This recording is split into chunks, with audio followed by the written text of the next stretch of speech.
una violencia represiva. Sinopsis Films, al servicio de la evangelización. Los medios de comunicación dan por culpables de la delincuencia a los jóvenes que viven en estos sectores. Esta es otra forma de cómo se criminaliza a los jóvenes a través de los medios de comunicación. De una manera a veces irresponsable, se les etiqueta con la idea negativa de que son jóvenes que están involucrados en crímenes o están participando en actividades ilícitas.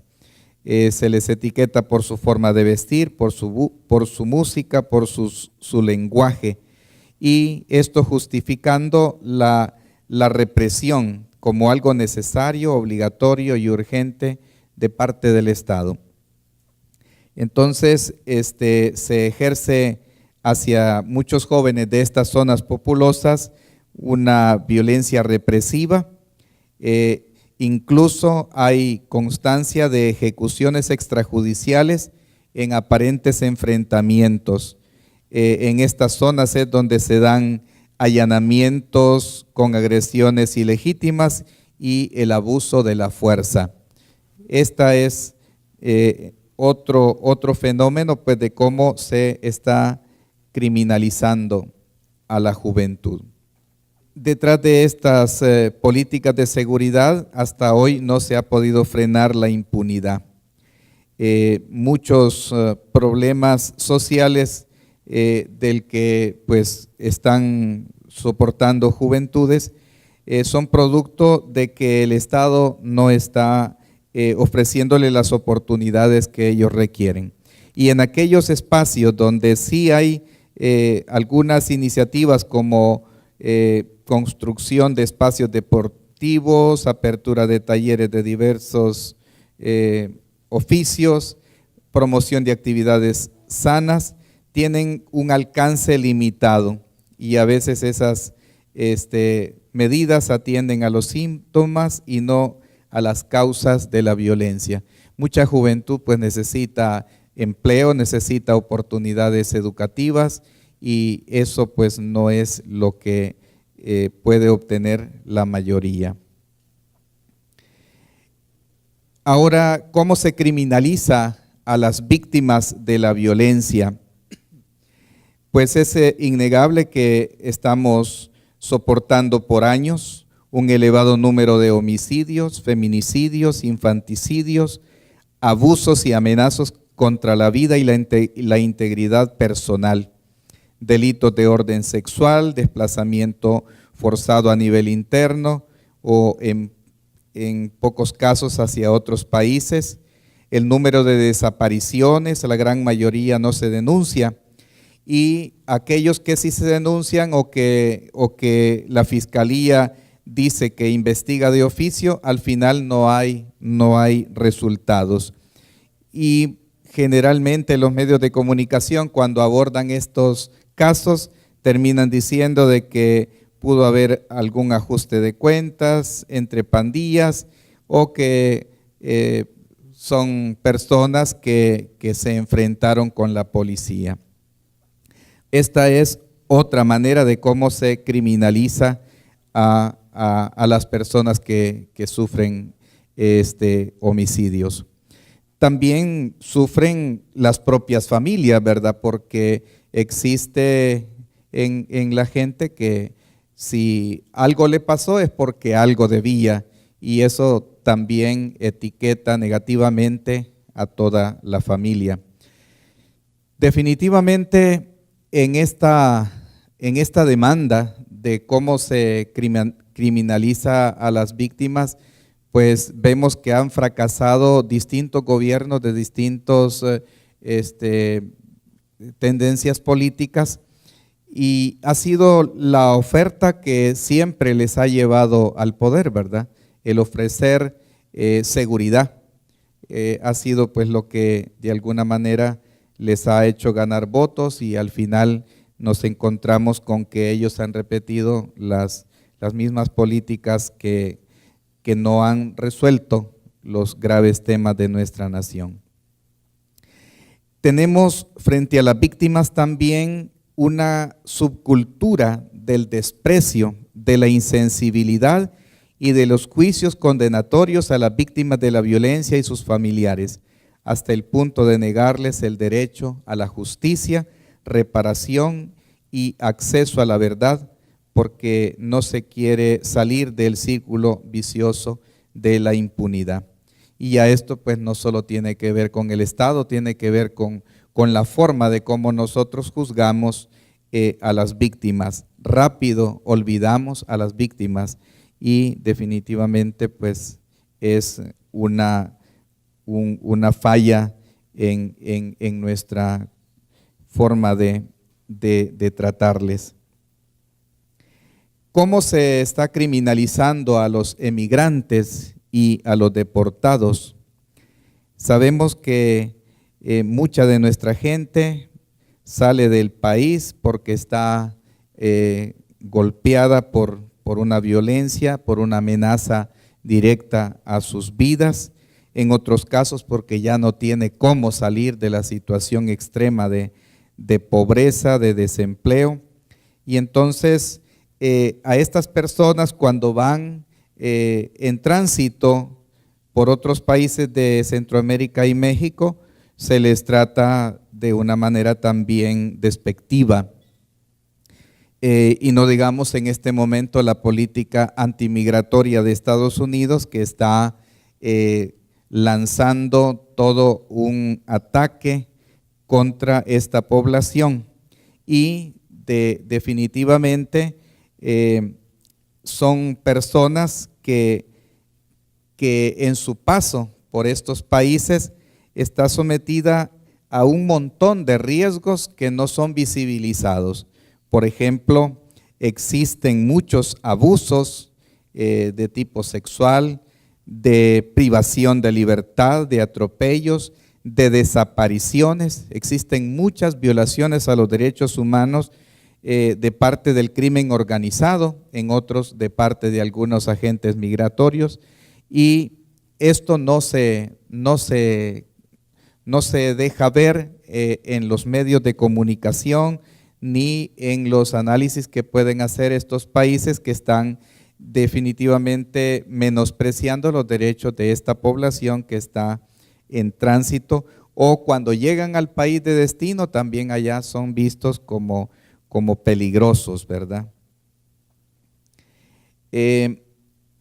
Luego tenemos el caso de los deportados, que en vez de ser protegidos sus derechos, cuando llegan de nuevo al país, son considerados como una carga indeseable, y a algunos se les etiqueta también como delincuentes.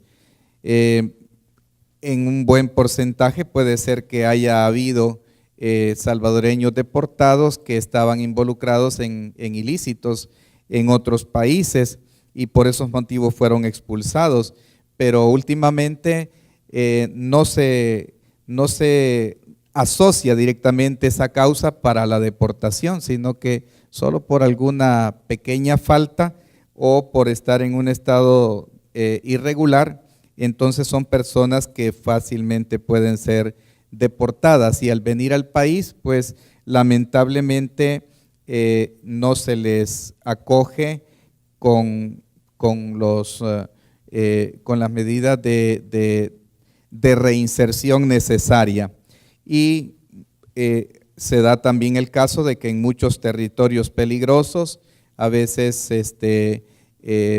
los pandilleros a esas personas, si les ven un tatuaje o si les ven alguna vestimenta diferente, pues también los consideran como enemigos potenciales, y muchas de esas personas también son asesinadas. Frente a esta lista de personas empobrecidas que son etiquetadas como criminales,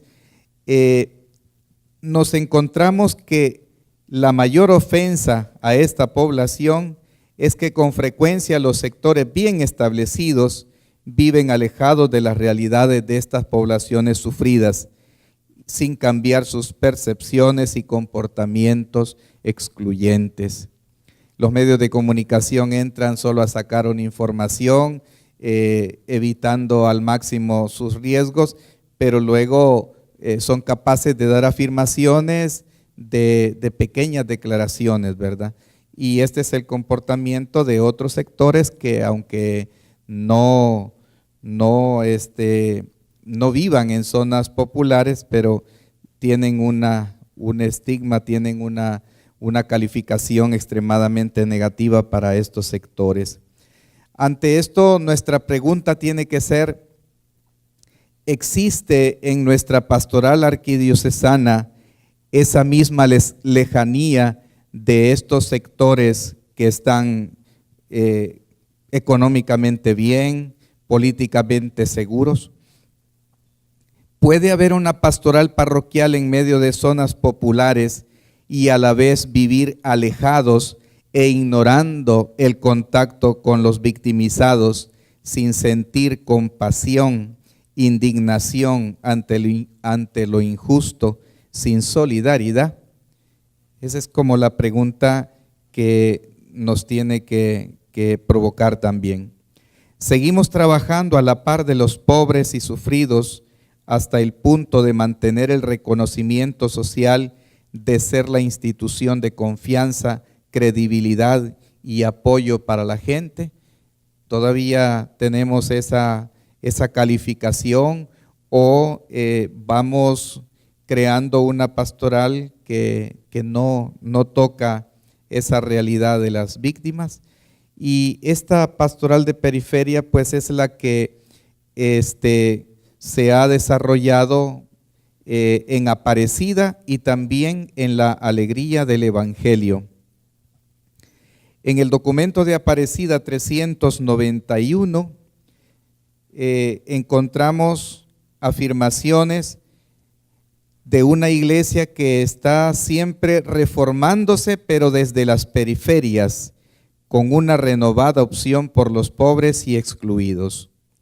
Y aquí surge la pregunta: ¿está creciendo el miedo a todo aquello que pueda llevarnos a una renovación desde las periferias?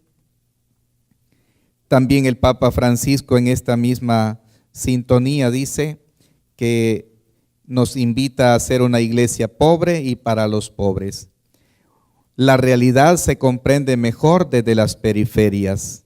Las periferias no son solo lugares privilegiados de misión, sino también horizontes hermenéuticos que ayudan a conocer la realidad.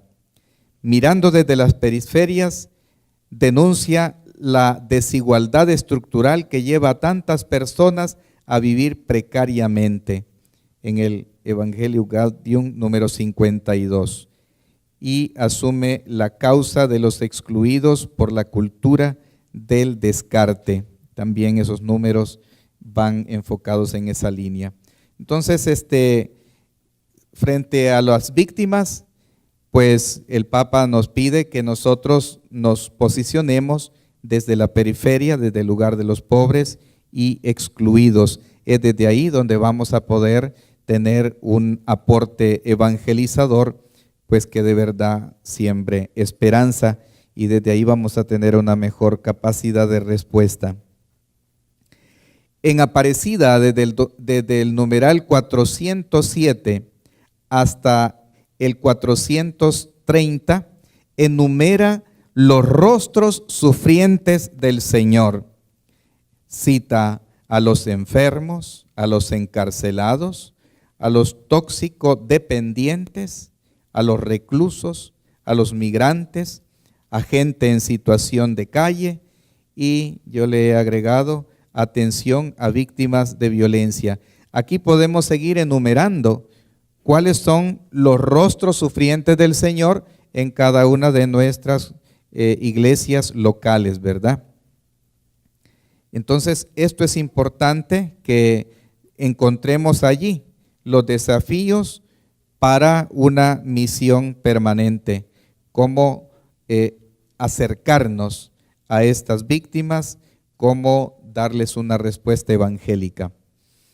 También el Papa en el documento de la alegría del Evangelio desarrolla ampliamente el tema de la dimensión social de la evangelización. Es honesto el Papa al decir que él no está en este documento haciendo un análisis y abordaje de todas las cuestiones sociales que se deban contemplar en este tema, sino que pide que todos tengamos esa capacidad de discernimiento y de interpretación de la realidad para poder saber darle esa dimensión social de la evangelización a nuestras propias necesidades. En estos mismos numerales también cuestiona el sistema económico imperante, un sistema capitalista excluyente, y también denuncia la idolatría del dinero como una figura de iniquidad y su profunda crisis antropológica, como el sistema ve a la persona como un instrumento nada más de explotación y de consumo. El dinero debe de servir y no gobernar. Estos numerales pues se van a tratar en otro momento dentro de este diálogo que se va a ir generando en este día. También el Papa señala estructuras injustas que tienen un potencial mortífero. Entonces, este es otro elemento importante para tener una respuesta a estas poblaciones empobrecidas, victimizadas. Cómo consolidar una evangelización con una dimensión social que esté acorde pues con estos tiempos que el Papa nos está planteando. En el capítulo 2 y en el capítulo 4 desarrolla también más ampliamente estos desafíos sociales. En el numeral del 50 al 75 analiza los diversos desafíos sociales y en el 4º capítulo expone la dimensión social del querigma acerca del reino de Dios. Entonces, creo que Aparecida y la alegría del Evangelio están lanzándonos claramente los mejores desafíos que nos debemos plantear. Tratando de concretizar algunas pequeñas iniciativas pastorales y pequeñas respuestas a esta pastoral desde las periferias, hay que reconocer y hay que alabar muchas iniciativas en parroquias y agentes de pastoral muy comprometidos que están haciendo una presencia profética y solidaria a pesar de sus limitados recursos. Hay muchas respuestas pastorales que necesitamos potenciarlas, que necesitamos articularlas con otros esfuerzos y otros procesos en marcha y que debamos acompañar a esos buenos pastores que sufren un desgaste emocional y espiritual de compartir la vulnerabilidad y la exclusión a la par de la gente victimizada. Y este es un tema que pues a nosotros también nos debe de ocupar. Nuestros hermanos sacerdotes que están en zonas extremadamente violentas, esos hermanos se desgastan porque se sienten demasiado solos, que nadie está pendiente de los riesgos a los que se ven sometidos. Hay sacerdotes que a veces nosotros hemos escuchado de que algún pandillero hasta es capaz de amenazarle, ¿verdad? Pero no les escucha a veces la autoridad competente para ver qué acción tomar y proteger su integridad. Y cómo pues de alguna manera también atender todos los desequilibrios emocionales que produce este estado de permanente violencia o a veces inseguridad económica, porque en estas zonas pobres muchos de nuestros hermanos sacerdotes pues ahí la van pasando con muchas limitaciones también. Entonces, es bueno alabar estas iniciativas y este compromiso y esta inserción, pero también es bueno preguntarnos cómo se está acompañando, cómo se está saneando el estado emocional y espiritual de estos sacerdotes que se están desgastando y a veces hasta sintiendo con un poco de pesimismo que sus esfuerzos no se miran, que dan los frutos deseados.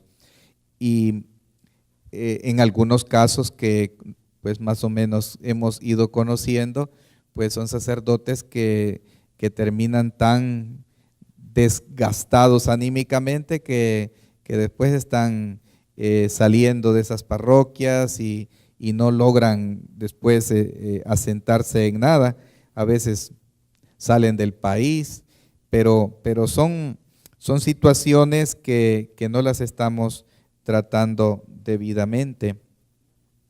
También desde el año pasado se está trabajando aquí en la arquidiócesis un programa de acompañamiento a víctimas de la violencia. Se han estado recibiendo algunas capacitaciones de un equipo de México. Ya hay varias parroquias que hemos logrado ir articulando algunas iniciativas. El tema es que si nosotros nos atenemos solo a los servicios que presenta el Ministerio de Salud, la policía o el órgano judicial, muchas veces no son bien tratadas las víctimas de la violencia y terminan siendo más victimizadas. Entonces, este programa busca un proceso de reparación, de reconocimiento, de dignificación y asistencia integral a la víctima.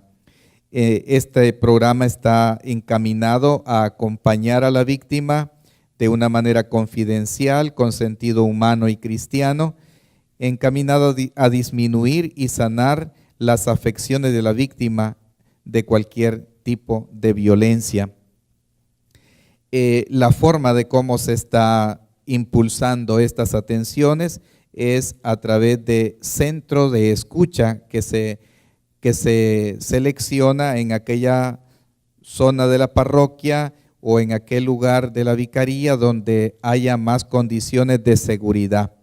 Y en ese espacio generar esa escucha empática de la víctima, garantizándole sigilo, trato dignificante, servicio incondicional y gratuito, atendido por agentes de pastoral preocupados por la víctima, capacitados en atención pastoral, jurídica, psicosocial, espiritual y dispuestos a acompañar su proceso de sanación que requerirá varios meses. También otro componente de este programa es la creación de equipos levadura, es decir, equipos parroquiales de agentes de pastoral capacitados en intervención en crisis para impulsar esta pastoral de acompañamiento. De lo que se ha podido avanzar en un año, digamos que al menos algunas 3 o 4 parroquias estarán ya dando avances muy significativos en esta dirección. Pero aquí hay una respuesta concreta que se está dando en pequeños pasos, pero podría ser otra manera de hacer una pastoral desde la periferia. También está aquí el aporte de otro equipo que casi no lo estamos acuerpando, ¿verdad? La pastoral de migrantes, refugiados y la trata de personas. Esta es una pastoral que un sacerdote que no es ni salvadoreño la está promoviendo, ¿verdad? Pero está en nuestro país y está dando un aporte muy importante. Dentro de los objetivos de esta pastoral del migrante está sensibilizar a las autoridades salvadoreñas sobre la necesidad de velar por el respeto de los derechos humanos de las personas en movilidad y participar y acompañar a otras instituciones en las actividades que realizan. Y tiene pues otros objetivos específicos. Entonces, así como estos, pueden haber otros esfuerzos de pastoral desde la periferia que ojalá si pudiéramos nosotros enumerarlos para ver si de esa manera también vamos acuerpando esas iniciativas. Termino con una reflexión, porque no puede haber una pastoral de la periferia si no habemos sacerdotes dispuestos a estar en la periferia. Y entonces es bueno escuchar la voz lúcida de quienes cuestionan ciertos modelos, referentes y patrones de formación sacerdotal que solo promueven un sacerdocio funcionalista, espiritualista y de carrera religiosa, sin lograr una conversión real al sacerdocio, servicio solidario y fraterno.